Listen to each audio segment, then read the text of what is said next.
Телефони нав ай фирмаи Infinix. خب دوستان عزیز سلام علیکم. بچه این دوستان با فیلم گفتم تلفن چوب کرده روز میبینید دیگه. خب تلفن پیش ویدیو کردم و روسیه اول شدیم یا بوری سوت شدیدیم خاطرسی روسیه نقش نمیدونستم. این نقش نفهمیدم. 29990 رو یعنی 30000 روبل 10 روبل کم. خب تلفن اخچا کاربکش میکشیم. این دوستان پیشتر بیاین. اپراتیکه ای 16 با 256 یعنی 8 پلس 8 اپراتیکه 16 روی коробкаш вообще дизайнш необычный, барои ки Infinix ҳамаи коробкаш сауз мешид. Коробкаи шуда сиёҳу кабуд. Ранги нео дизайни нео кардаги опа. И якнаш просто қоғаз да, упаковка, чтобы ки сарапи наша коробка. Опа, нигоҳ кунед дӯстои азиз.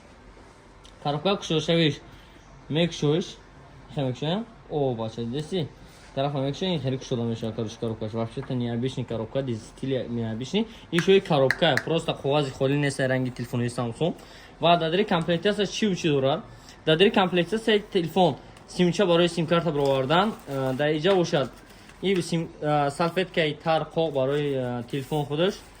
так اینجا باشد چخول رزینی نو رزینی پد پلاستیک میکنم خالی.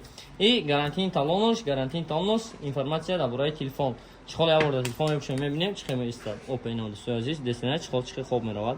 در تلفن جای کنوکای پاس بالانک کنوکای کشتنکش جای زرمناک کالونکا جای سیم کارت میکروفون برای گپ زدن در قسمت بالا باشد.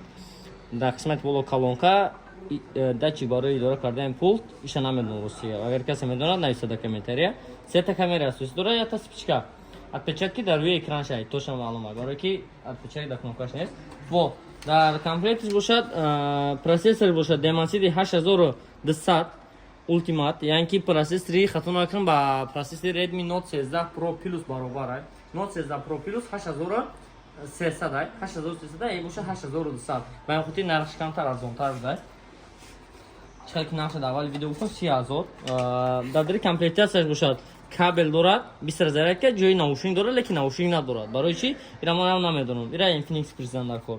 ما نمیدونم برای چی ناوشنگ نداره. بنا اینکه شما بچه‌ها ناوشنگ شد دیدین. و در کامپلیتش باشد 45 وات 20000 که دارد. این 20000 که باشد رنگ 20000 که Note 40 Pro است. Note Infinix Note 40 Pro 45 وات میخواد زرنگ دارد. مثلا زرنگ کوشن جاکتلا.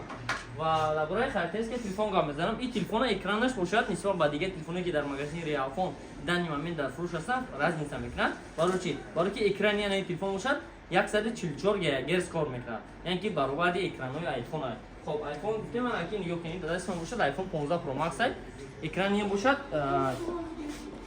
144 گیگاهرتز ای باشه 144 گیگاهرتز دوستان عزیز اینا مرحمت دیدن تو ممکن چه کار میکنه تو باهاتین خب اینا مرحمت باهات دادن تو ممکنه تا برای کار کردن دینامیکه همین تلفن مثلا کیس داشتن دیدن تو ممکن واهوس کامرش نشون میدیم ها اینترفیس این تلفن یوگی واپشه دیگه خیلی برای که اینا برای بازی نشون داده همه چیزاشه و اینجا باشد یا بار اینا مرحمت دیدن تو ممکن настройка تلفن میداریم мой телефон Infinix GT خودش معنای игровой دارد 20 Pro و این 10 Pro شم بود لیکن ما نفروخته بودیم 20 Pro شون نفروخته استیم پروسسور باشد گفتن Dimensity 8200 کامera اساسی تلفن باشد 108 مگاپیکسل و دو تا رسون کامera دارد 2 مگاپیکسلی فرانتال کامera تلفن باشد 32 مگاپیکسل تشکیل میکنه باتریکش باشد 5000 ماچ версия Android бошад чанд 14.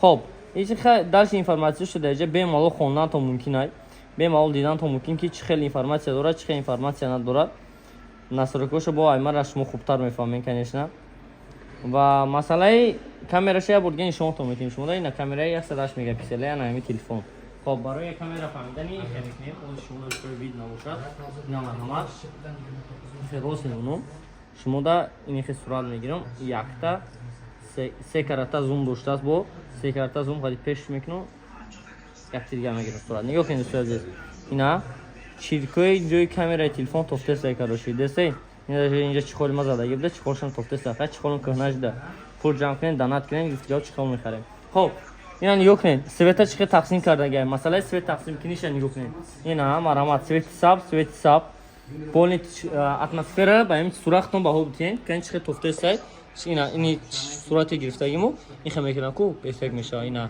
گفتی که برنگ ترندهای تیک تاک اینا صورت اینا چیز کن на бемал динан то мумкин аст чихе свет тасмим кеса ис видеое ки ӯз мо гирифтасем ба iPhone 14 Pro Max аст ва ин телефон бошад телефони Infinix GT 20 Pro нархш дар магазин мо 30000 рубл видеое ки ӯз мо гирифтасем нархи телефон 70000 рубл болад ва телефони ки дайҷаш мондасем телефон 15 Pro Max аст нави бошад 120000 рубл болад так шуро аз сен нархош фаҳмед телефони Android аст ба нархидаш дастойне барои чи бачаҳое ки бозира мекунанд бозӣ мекунанд ва яхшо медонанд ки дар телефон харидорӣ кунанд ва барои бозӣ кардан бо дар магазин ду намуд дига телефони дига ҳам ҳастанд ки телефонҳои чотки ҳастанд як телефони Poco X6 Pro ки ин телефонам бениҳоят бақувват аст процессор бошад Mediatek Dimensity 8300 аст камераш бошад 64 мегапиксел ин телефон асано барои бозӣ бировардагиаст ва вақте ки шумо дар ин телефонҳо бозӣ мекунед дигараш Redmi Note 13 Pro Plus аст вақте ки шумо дар ин хел телефонҳо бозӣ мекунед дӯстои азиз зарядаш кам мебарад шумо и гарантияш қатъия барои ки